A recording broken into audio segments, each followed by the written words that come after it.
Hi, I'm Tanya Guidry, and welcome to Louisiana Art Beat, a series that shines light on the incredible artists and creative culture right here in Louisiana.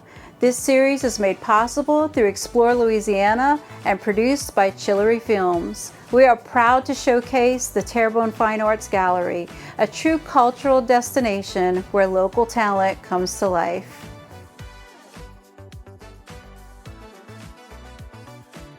Hi everyone, welcome to Terrebonne Fine Arts Guild Gallery on 630 Boulanger Street.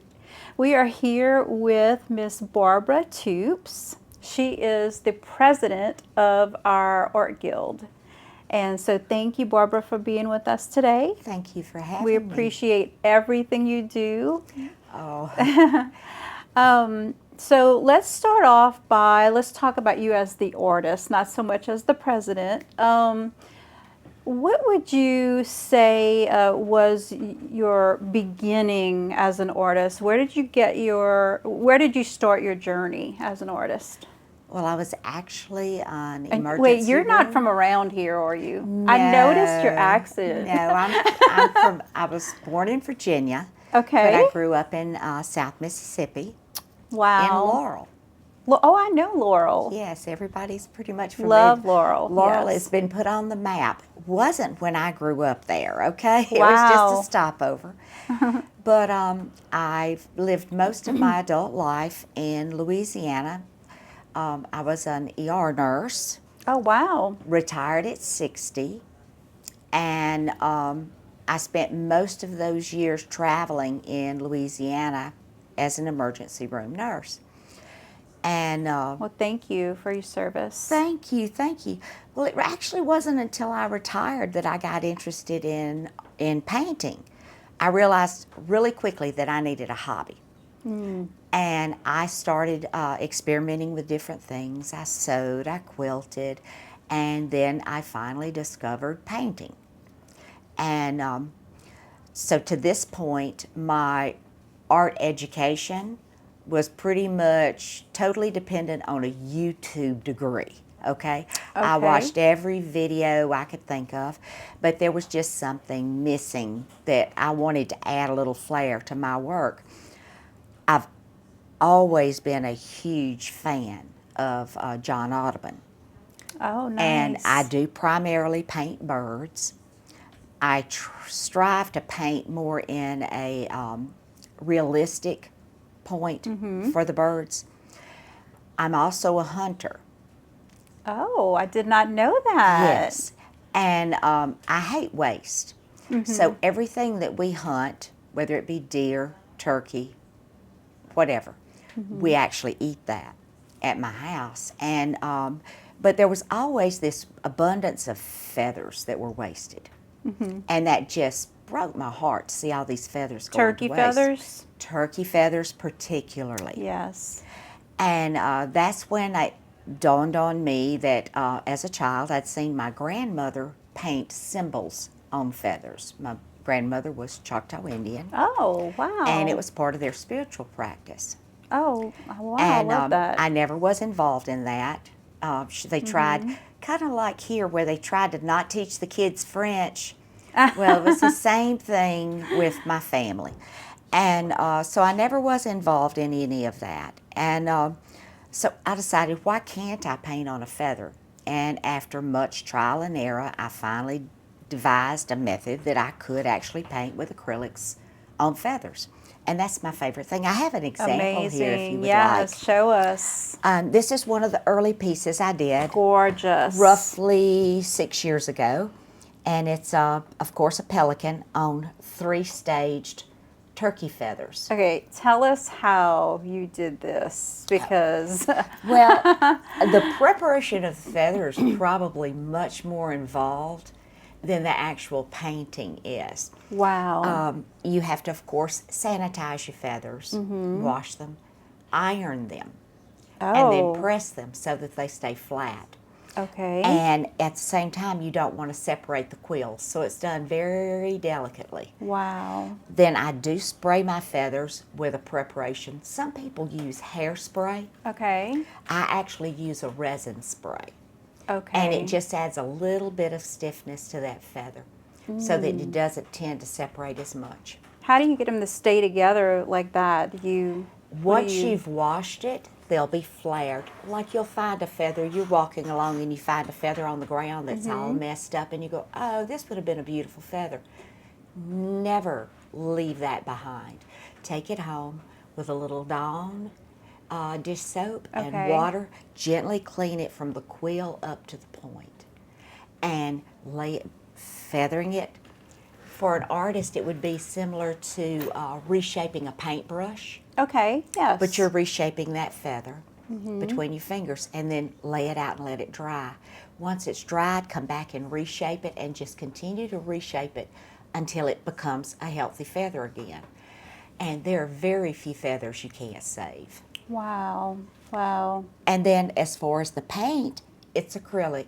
And I go about painting on this as I would on a canvas. The only problem is you can't draw on a feather. Right. So it's strictly paint to canvas. Wow. I can't sketch onto the feather That like you takes could. extreme talent. Well, Barbara. it's a lot of trial and error, trust me. And there are a lot that don't make the cut. But it's really a fun endeavor and it's different. These are beautiful. Thank beautiful. you. Thank the you. colors, absolutely beautiful. Thank you. You're welcome. So, what would you say, looking back on your journey, would be the event or the person that may have inspired you at some point? I would think beyond a doubt it would be John Audubon and his journey that he went through to do his watercolors. It's just amazing that the trials and tribulations he went through. And that he contributed so much to the entire nation, if not the world. Yeah. So he paints animals as well. So is your art primarily animals? It is primarily birds. I Okay. do also paint animals, Okay. and but my preference is birds. But I've always Got it. been a bird fanatic. Got you. They are very fascinating to paint. And no matter where you go, you see a bird. And seeing them around here, it's amazing how the birds of Louisiana have not only survived the intrusion of man, Yes. they are thriving. I was lucky enough in New Orleans not too many months ago to see a flock of finches that probably were escaping, or budgies, I think they were budgies, not finches, budgies, that were probably escaped pets that had gone on to colonize and were actually in the city living Wow. free. Wow. So it's amazing. So you do bird watching as well? I Okay, do. I can tell. I can Yes, tell I you're do. avid lover of wildlife. So if you were to give a new artist any advice, or even give them any tips or tricks that they could use, what would you say? Well, I think the best advice that I could give to anybody, whether they're an artist or any other thing that they would try to do, don't be afraid of it. Enjoy the process and just refuse to give up. I love that. I like that. That's so you. That is so you. Oh, Barbara's a fighter. So let's talk about the gallery and Yes. your role as the president of the guild. It's a huge responsibility, and we absolutely love the way you lead, which is collaboratively. You know, Barbara doesn't necessarily see herself as the top of a pyramid. She's just the center of a group, I would say. Well, my first goal, my responsibility is to oversee the business of the gallery and make decisions that come about between board meetings, if necessary, to call board meetings when they are necessary, and then to lead preside over the monthly meeting with all our members. My primary goal is that every single person, every member has a voice. And I want them to know that that voice will be heard. It may not always be the answer that you want, but it will be an honest answer. I like that. And I think fair. everybody has a part in this gallery.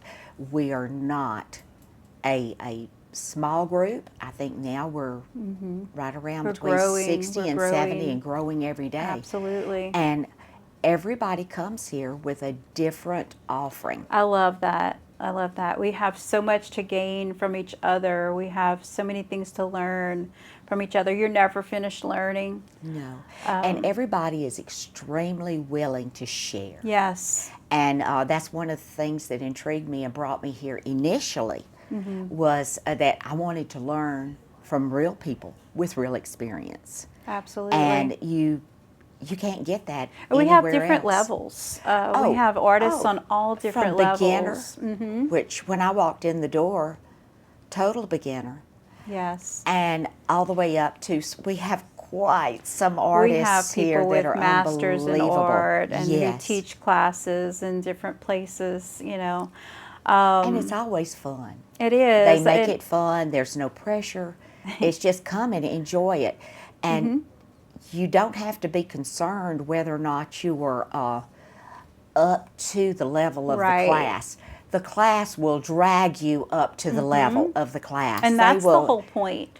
That's the whole point. It's just a great place to be. Thank you. Thank you, Barbara. Thank you for being with us today, and appreciate all that you do for the gallery, and your art is phenomenal. Thank you Thank so you. much. I just appreciate the chance to be a member here.